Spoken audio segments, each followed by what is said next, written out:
मेरे दोस्तों, बेलियो ते बुजुर्गो, GS स्टूडियो वालों शायर नज़ीर सुल्तानी सलाम अर्ज करदा है ते GS स्टूडियो पेश करदा है दास्तान शीरी फरहाद। इस दास्तान दी फरमाइश करदे ने काले वाला चीमा तो जकाउला चीमा, रावलपिंडी तो राणा जाफर, सियालकोट तो हाजी मोहम्मद जफर, शेखुपुरा तो राणा मोहम्मद हारून खान, पिंड कोट नूर शाह तो मोहम्मद मुश्ताक जोया, लाहौर सुंदर अड्डे तो अहमद जुल्फकार जट। मेरे दोस्तों, असी ये दास्ताना लोक विरसा दास्ताना पंजाबी जुबान ते माँ बोली नूं जिंदा रखण वास्ते पेश करते रहने आ ते तुसी पसंद करदे हो। तुहाडा बहुत शुक्रिया। ते मेरे दोस्तों, आउने आ असी अज दी कहानी वल्ले। चकवाल दे नेड़े नीला पिंड, जिथे अज भी खंडरात दी सूरत दे विच किला मौजूद है। ये नील बादशाह दा किला सी ते इहदे नेड़े दरियाए असवां चलदा है, जिहड़ा इस महल दे नेड़ियों लंघदा है। जदों नील बादशाह ने फरहाद नां दे एक तरखान नूं ये महल बनाउण दा आख्या ते फरहाद ने दिन रात करके ये महल बना दिता। महल इन्ना खूबसूरत सी भई नील बादशाह महल वेख के बहुत खुश होया ते फरहाद नूं आखण लगा, मंग जो मंगना ही। फरहाद ने आख्या, रब दा दिता ते तुहाडा दिता बहुत कुछ है। जदों बादशाह ने अपने अखर दूसरी ते तीसरी वारी दोहराए ते फरहाद जिहड़ा अपने दिल विच ही शीरी दा आशिक हो चुकिया सी, कहण लगा, बादशाह सलामत, मैनू शीरी दा रिश्ता दे दिओ। ये गल सुन के बादशाह बड़ा परेशान होया, पर उदों बादशाह अपनी दिती हुई जबान तो नहीं सी मुकरदे। अजकल दे बादशाहां तरह यू टर्न नहीं सी लेंदे। उन्हें अपने वजीर नूं बुलाया ते अपनी परेशानी दसी। वो की दसदा है, सादक भट्टी पेश करदा है, लाला जी रिकॉर्ड करते ने ते शायर नज़ीर सुल्तानी लिखते ने फरहाद किवें रिश्ता मंगदा है। सदियां पहला नील बादशाह एक महल बनाया, दूरों एक तरखान नूं सद के काम ते उस नूं लाया। ओदा ना फरहाद सी जिन्ने महल दा बीड़ा चाया। धुप्पा छावां उस ना तकियां अपना काम मुकाया। वड्डे बूवे महल नूं लाए रंगला गुम्मत लाया। थाओ ताई 12 दरिया बिच तलाब बनाया। वड्डा एक दीवान बना के वेसी तख्त टिकाया। महल बना दिया उसने तकली शीरी शाह दी बेटी। तकिया ओने रह गया उथे भुलिया ते सारेती। अपने दिल विच प्यार विचारे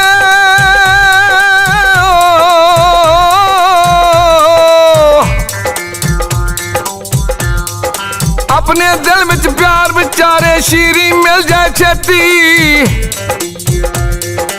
ओना सामने मूल गोला केड़े बाग दी खेती। बनया महल दे नील ने तकिया मंग ले जो कुछ मंगना। कहन लगा फरहाद शाह मैं कीते तो मंगना। कह तू जो कुछ कहना मेथों तेरा कादा संगना। कहन लगा फरहाद नील नूं,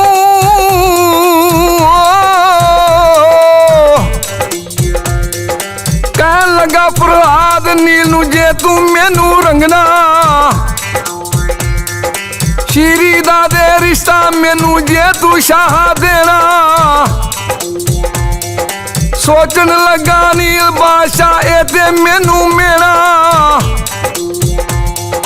सद्या उस वजीर दे ताई दे दे मशवरा मैनू। की आखा फरहाद दे ताई ता बुलाया तेनू। औखी कहानी सिर ते पै गई किवें यार नबेड़ा। गुंजला दे विच हथ दे बैठा किवें यार नखेड़ा। ਮੇਰੇ ਦੋਸਤੋ, ਜਦੋਂ ਫਰਹਾਦ ਨੇ ਸ਼ੀਰੀ ਦਾ ਰਿਸ਼ਤਾ ਮੰਗਿਆ ਤੇ ਬਾਦਸ਼ਾਹ ਪਰੇਸ਼ਾਨ ਹੋ ਕੇ ਵਜ਼ੀਰ ਕੋਲੋਂ ਮਸ਼ਵਰਾ ਲੈਂਦਾ ਏ ਤੇ ਵਜ਼ੀਰ ਕਹਿੰਦਾ ਹੈ, ਬਾਦਸ਼ਾਹ ਸਲਾਮਤ, ਤੁਸੀਂ ਪਰੇਸ਼ਾਨ ਨਾ ਹੋਵੋ, ਇਹਨੂੰ ਕੋਈ ਅਜਿਹੀ ਮੁਹਿੰਮ ਪਾਉਨੇ ਆ ਜਿਹੜੀ ਇਹਦੇ ਕੋਲੋਂ ਪੂਰੀ ਨਾ ਹੋਵੇ। ਤੇ ਬਾਦਸ਼ਾਹ ਕਹਿਣ ਲੱਗਾ, ਉਹ ਕਿਹੜੀ ਮੁਹਿੰਮ ਏ? ਵਜ਼ੀਰ ਆਖਣ ਲੱਗਾ, ਬਾਦਸ਼ਾਹ ਸਲਾਮਤ, ਪਹਾੜ ਦੇ ਪਰਲੇ ਪਾਸੇ ਦਰਿਆ ਵਗਦਾ ਏ, ਜੇ ਇਹ ਪਹਾੜ ਤੋੜ ਕੇ ਦਰਿਆ ਦਾ ਰੁਖ ਮੋੜ ਕੇ ਤੇ ਮਹਿਲਾਂ ਦੇ ਅੱਗੋਂ ਦੀ ਨਹਿਰ ਵਗਾ ਦੇਵੇ ਤੇ ਅਸੀਂ ਇਹਨੂੰ ਕਵਾਂਗੇ ਕਿ ਤੈਨੂੰ ਰਿਸ਼ਤਾ ਦੇ ਦਿਆਂਗੇ। ਬਾਦਸ਼ਾਹ ਨੇ ਫਰਹਾਦ ਨੂੰ ਸੱਦਿਆ ਤੇ ਆਖਿਆ, ਮੈਨੂੰ ਰਿਸ਼ਤਾ ਦੇਣ ਤੋਂ ਇਨਕਾਰ ਨਹੀਂ, ਪਰ ਇੱਕ ਮਸਲਾ ਏ। ਫਰਹਾਦ ਕਹਿਣ ਲੱਗਾ, ਉਹ ਕੀ? ਬਾਦਸ਼ਾਹ ਨੇ ਆਖਿਆ, ਮਹਿਲ ਤੇ ਬਹੁਤ ਖੂਬਸੂਰਤ ਬਣ ਗਿਆ ਏ, ਪਰ ਇਹਦੇ ਸਾਹਮਣੇ ਜੇ ਨਹਿਰ ਲੰਘ ਜਾਵੇ ਤੇ ਮਹਿਲ ਦੀ ਖੂਬਸੂਰਤੀ ਹੋਰ ਵੀ ਵੱਧ ਜਾਵੇਗੀ। ਮੁਸ਼ਕਲ ਇਹ ਵੇ ਵੀ ਦਰਿਆ ਪਹਾੜ ਦੇ ਦੂਸਰੇ ਪਾਸਿਓਂ ਦੀ ਲੰਘ ਰਿਹਾ ਹੈ, ਪਹਾੜ ਨੂੰ ਪਾੜ ਕੇ ਨਹਿਰ ਮਹਿਲ ਦੇ ਅੱਗੋਂ ਬਣਾ ਦੇਵੇਂ ਤੇ ਸ਼ੀਰੀ ਦਾ ਰਿਸ਼ਤਾ ਤੈਨੂੰ ਦੇ ਦਿੱਤਾ ਜਾਵੇਗਾ। ਫਰਹਾਦ ਨੇ, ਜਿਹਦੇ ਤੇ ਇਸ਼ਕ ਸਵਾਰ ਸੀ, ਜਨੂਨ ਸਵਾਰ ਸੀ, ਕੋਈ ਇਤਰਾਜ਼ ਨਹੀਂ ਕੀਤਾ ਤੇ ਉਹ ਨਹਿਰ ਕੱਢਣ ਤੇ ਰਾਜ਼ੀ ਹੋ ਗਿਆ। ਉਹ ਸ਼ੀਰੀ ਵਾਸਤੇ ਕੁਝ ਵੀ ਕਰ ਸਕਦਾ ਸੀ। ਇਧਰੋਂ ਜਦੋਂ ਸ਼ੀਰੀ ਨੂੰ ਪਤਾ ਲੱਗਾ ਭਈ ਫਰਹਾਦ ਇਹਦੀ ਖਾਤਰ ਪਹਾੜ ਪਾੜਨ ਨੂੰ ਵੀ ਤਿਆਰ ਹੋ ਗਿਆ ਏ ਤੇ ਉਹ ਅੰਦਰੋਂ ਅੰਦਰੀ ਉਹਦੇ ਨਾਲ ਪਿਆਰ ਕਰਨ ਲੱਗ ਪਈ। ਫਰਹਾਦ ਕਿਵੇਂ ਪਹਾੜ ਨੂੰ ਪਾੜ ਕੇ ਨਹਿਰ ਵਗਾਉਂਦਾ ਏ, ਲੋਕ ਦਾਸਤਾਨਾਂ ਦਾ ਬਾਦਸ਼ਾਹ ਸਾਦਕ ਭੱਟੀ ਪੇਸ਼ ਕਰਦਾ ਏ ਤੇ ਸ਼ਾਇਰ ਨਜ਼ੀਰ ਸੁਲਤਾਨੀ ਲਿਖਦਾ ਏ। ਨੀਲ ਬਾਦਸ਼ਾਹ ਆਖਣ ਲੱਗਾ, ਮੇਰੇ ਸੱਜਣੋ, ਨੀਲ ਬਾਦਸ਼ਾਹ ਆਖਣ ਲੱਗਾ, ਜੇ ਤੂੰ ਨਹਿਰ ਵਗਾਵੇ ਪਾੜ ਪਾੜ ਕੇ, ਜੇ ਤੂੰ ਵਿੱਚੋਂ ਪਾਣੀ ਕੱਢ ਲਿਆਵੇ, ਕਰਾਂ ਨਾ ਕੋਈ ਉਜਰ ਬਹਾਨਾ ਸ਼ੀਰੀ ਫਿਰ ਤੂੰ ਪਾਵੇ। ਕਹਿਣ ਲੱਗਾ ਫਰਹਾਦ ਸ਼ਾਹ, ਨਹਿਰ ਜ਼ਰੂਰ ਬਣਾਵਾ, ਪਾੜਾ ਇਸ ਪਹਾੜ ਦਾ ਸੀਨਾ ਪਾਣੀ ਕੱਢ ਲਿਆਵਾ, ਪਾੜਾ ਇਸ ਪਹਾੜ ਦਾ ਸੀਨਾ ਪਾਣੀ ਕੱਢ ਲਿਆਵਾ, ਸ਼ੀਰੀ ਖਾਤਰ ਮੈਂ ਅਸਮਾਨੋਂ ਤਾਰੇ ਤੋੜ ਲਿਆਵਾ, करे नाश कम कोई ऐसा करके मैं बहावा, मुकरी ना फिर गल अपनी तो तेनू आख सुनावा, खीरी बासी मन दे अंदर सीना चीर मुहावा, चुकिया ते सा मोडे रखिया वल भाड़ दे टुरिया,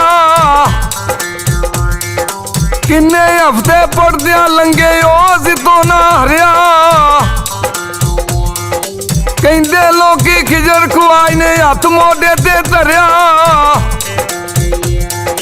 फिर पहाड़ रेत दे वांगू जावे अगे खुरिया, दसिया जाके शानू लोकां नहर ते बंदी जावे, ਸ਼ੀਰੀ ਦਾ ਹੁਣ ਦੇਵੇ ਰਿਸ਼ਤਾ ਆਪਣਾ ਕੌਣ ਨਿਭਾਵੇ,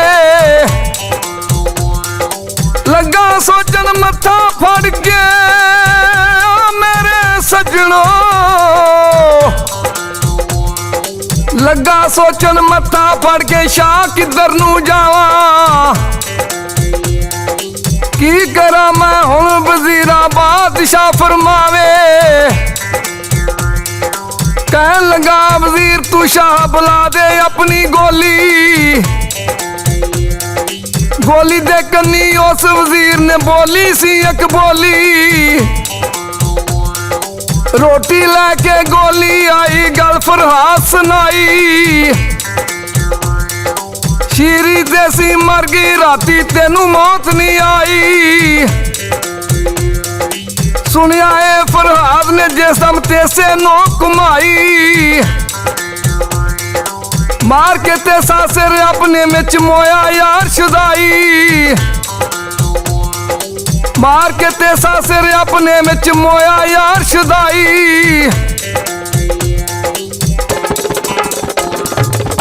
मेरे दोस्तों, बेलियो ते बुजुर्गो, इंज ओ दोवें इश्क दी लाजवाल दास्तान लिख के खालके हकीकी नाल जा मिले।